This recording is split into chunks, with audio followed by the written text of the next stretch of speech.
সত্যবাদী শিশুর গল্প।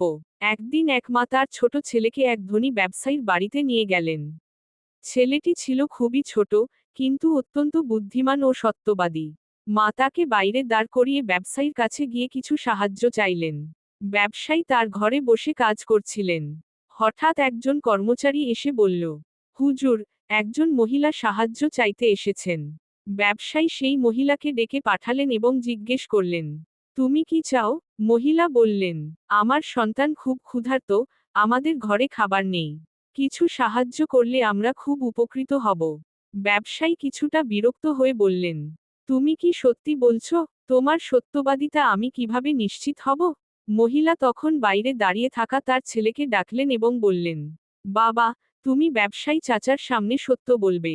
আমরা ঘরে কি রেখেছি? ছেলেটি নির্ভয়ে বলল, আমাদের ঘরে শুধু পানি আছে, খাবার কিছু নেই। ব্যবসায়ী বিস্মিত হয়ে ছেলেটির দিকে তাকালেন। এত ছোট শিশু, অথচ এত সত্যবাদী। তিনি তখনই তার খাদ্যভাণ্ডার থেকে অনেক খাবার দিলেন এবং বললেন, আল্লাহর কসম, এই সত্যবাদী শিশুর জন্যই আমি সাহায্য দিলাম। যদি সবাই এমন সত্যবাদী হতো, তবে দুনিয়াতে কেউ কষ্ট পেত না।